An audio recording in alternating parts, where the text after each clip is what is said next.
back to my channel. My name is Natalie and I'm the owner of Poised and Prepped, and I sell pre-loved clothing for men, women, and children.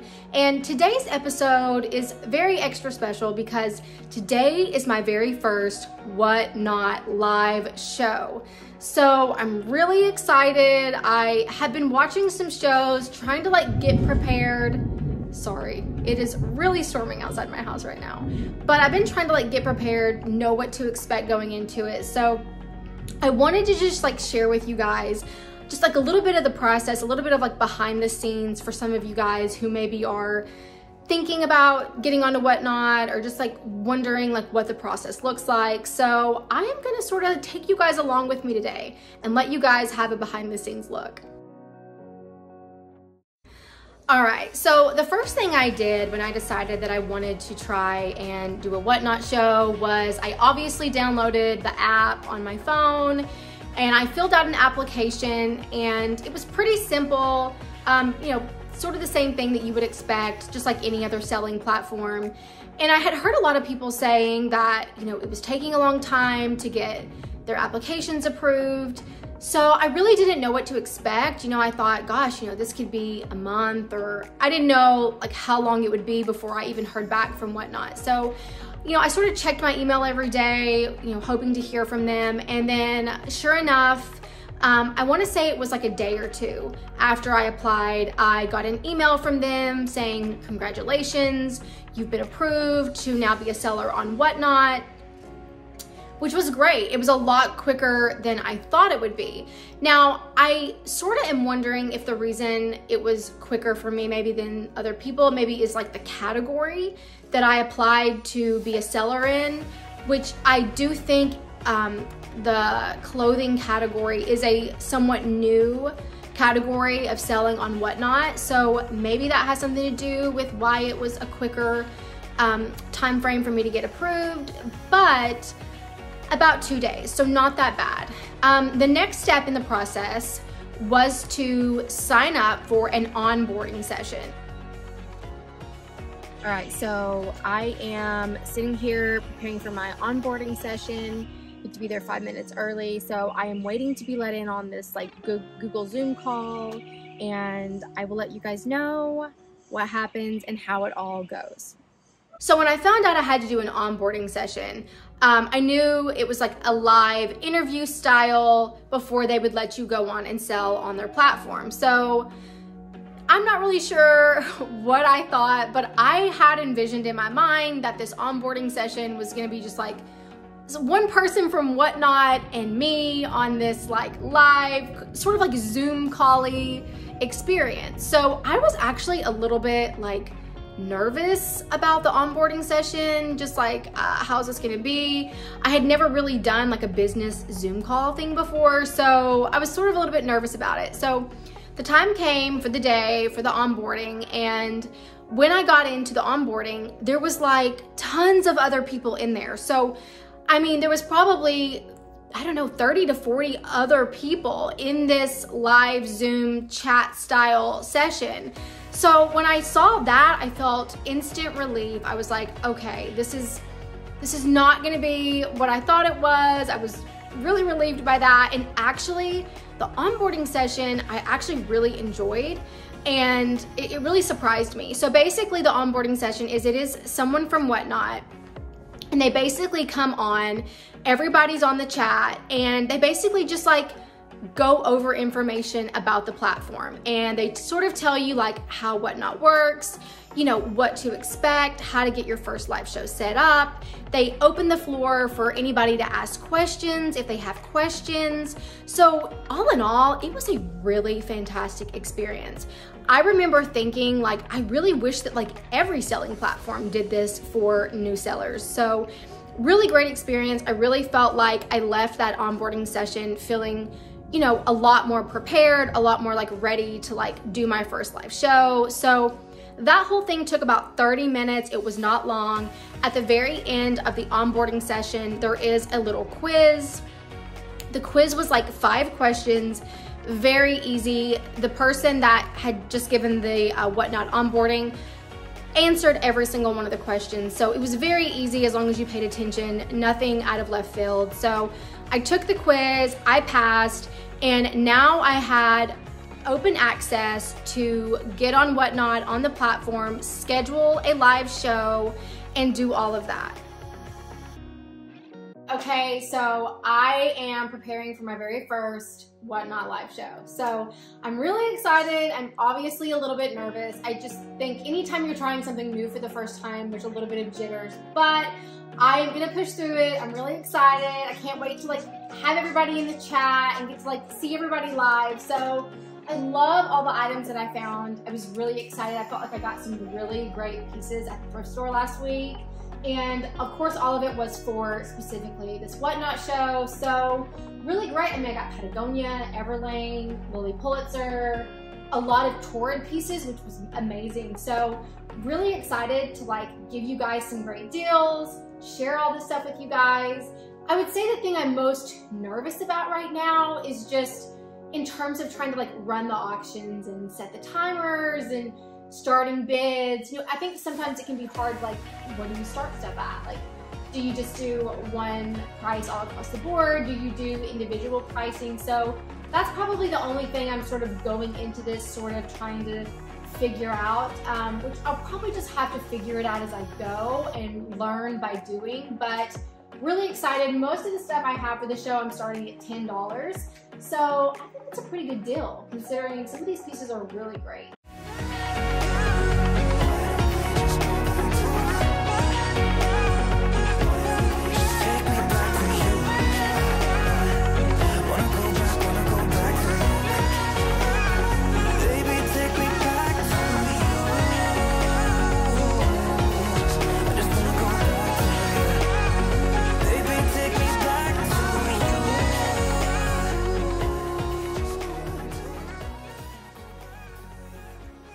Alright guys, so I had my first Whatnot live last night, and I am here to tell you guys how I felt like the show went and what are my thoughts moving forward on my Whatnot journey. So, for starters, my very first Whatnot show, I was really pleased with it. I had a really good time. I had about 25 people that ended up coming and participating and buying, so it was a really fun experience. Now, guys, it was a first show, and even Whatnot, when you do the onboarding, they go ahead and prepare you, and they say, the first couple of shows, prepare yourself, because it's gonna be rocky. And I really tried to really prepare myself before my first show. I did all my research. I tried to go on their website and watch all the tutorial videos so I knew exactly how all the technical things worked. I tried to make sure I had a wide range of sizes to offer buyers, and also a wide range of just inventory. I had athletic wear, dresses, bottoms, tops, swimwear, shoes. I really wanted to come and bring a mix of items for buyers to look at. So that was all good. I was really excited. I felt really good going into it. I felt prepared. Then I hit start show. And you guys, there is something about being live that, I don't know, I don't think I was prepared for. So right off the bat, right when my show started and I hit start show, I immediately ended up having technical difficulties. So on Whatnot, you have to have 2 devices in order to run your show. You have a phone that is doing all the filming, and then you have another device to the side, a computer, another phone, whatever, that you're using as a controller. And that is where you basically start all your bids, start all your auction times, run your giveaways. It's all from this separate device. So I was prepared. I had my phone, I had my computer set up, everything was good to go. And then as soon as I started my show and went live and tried to get my controller to work, it did not work. And guys, you're live on air.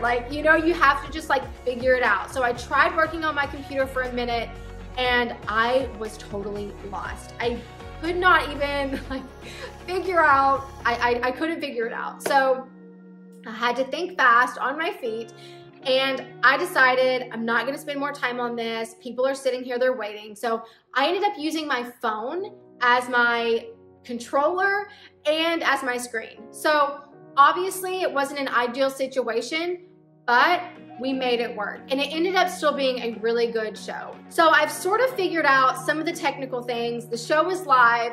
I figured out how to start giveaways and auctions now, and now I'm starting to dive into my merchandise.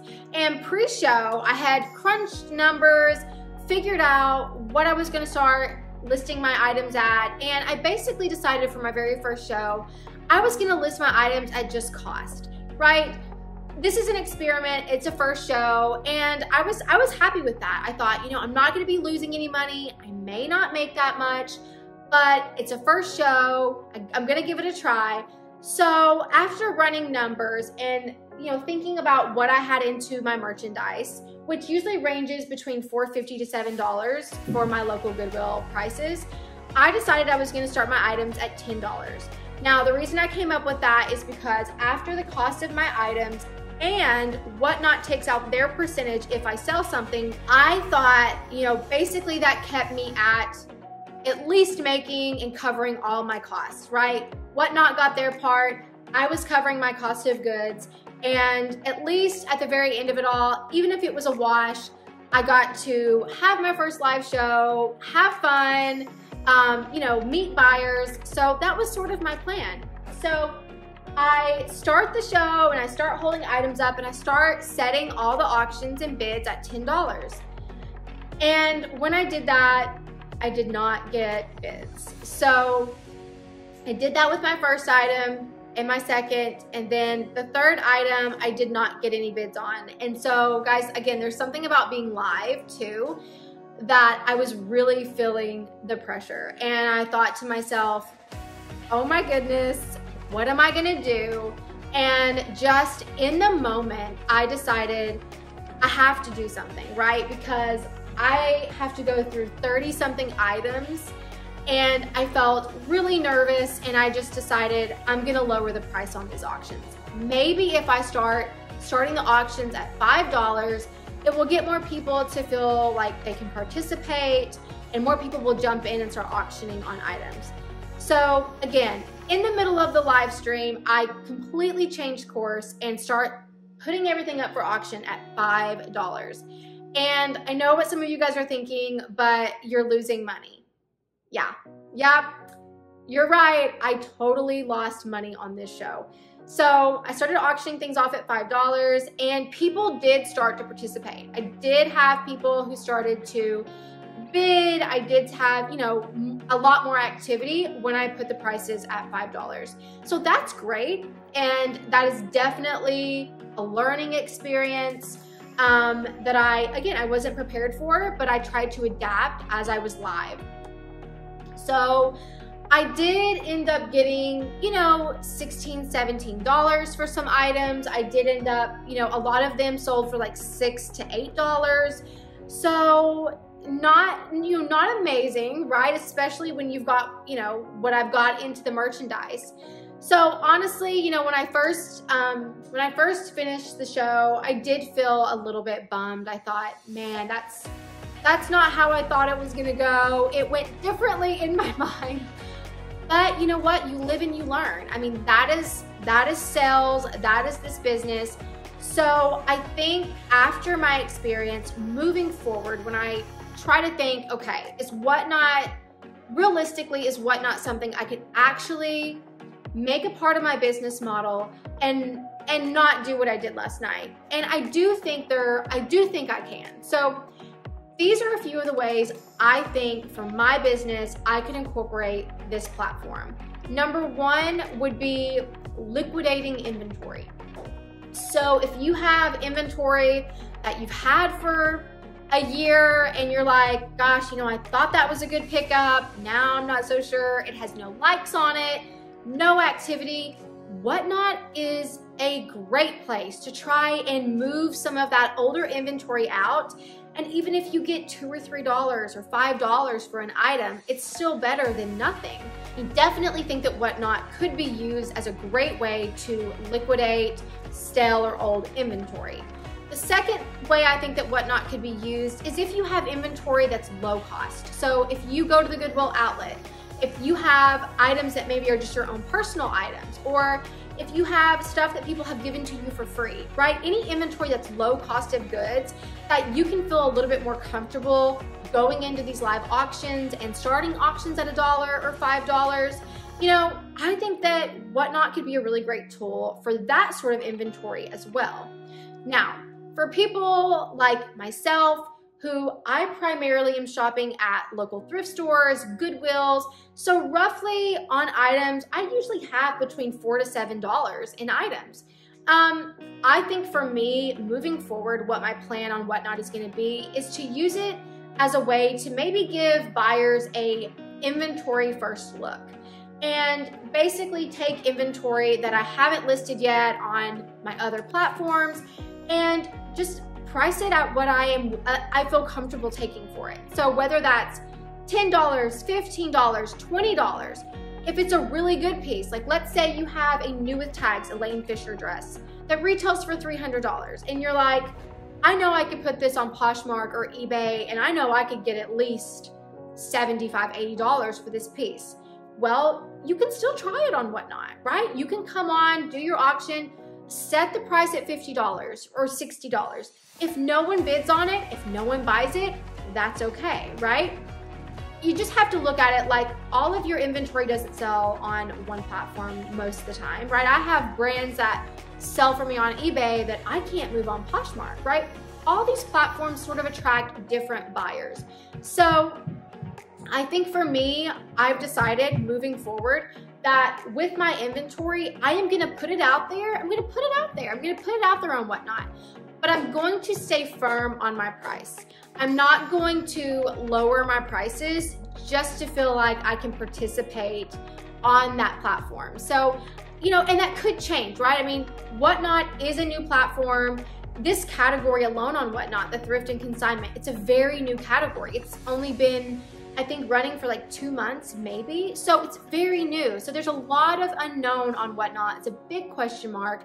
But you know what? In 6 months to a year, there may be tons of new users on Whatnot who are shopping for deals on clothing. So I just think as the audience builds itself over on Whatnot, I think that's gonna shift. So I think if you come in, you know your prices, you know the lowest you can go, and you just come into the experience saying, maybe I walk away with 1 sale in a show, 2 sales, like that's okay. It's still a sale. So I definitely think I'm gonna continue, you know, trying to figure Whatnot out, trying to see what works, trying to see price points and auction times, and try to figure it out. So I really do, honestly, think it's a great app. I think it's a lot of fun. I think a lot of buyers are really enjoying this style of shopping. It is a lot more personable. It's a lot more engaging. It's very fun. It's a very unique shopping experience. And I do think a lot of people are drawn to Whatnot for that. So I definitely know it's something I want to continue to pursue and see if moving forward, I find a way to, you know, fit it into my business model. I definitely know after my first show, I cannot do another repeat of that, but it was a very good lesson. It was a very good learning experience on a brand new platform. I don't regret it. I had a great time. My favorite part about it was I loved the giveaways. The giveaways were my favorite thing. It's such a fun tool to interact with buyers in that way. I loved it. It was so neat. And I also loved the chat. The chat was great. It's just such a neat experience when you're live and you're talking to buyers. It was a lot of fun. So I definitely want to continue to pursue my journey on Whatnot. And I just wanted to share some of my first thoughts the morning after for my first Whatnot show. So I hope you guys enjoyed this video. Thank you guys so much for watching. Please hit the like and subscribe button, and I will see all of you guys again soon. Bye, everybody. Standing underneath the lights, look into each other's eyes. Tired snowflakes are coming down, collapse into water when they hit.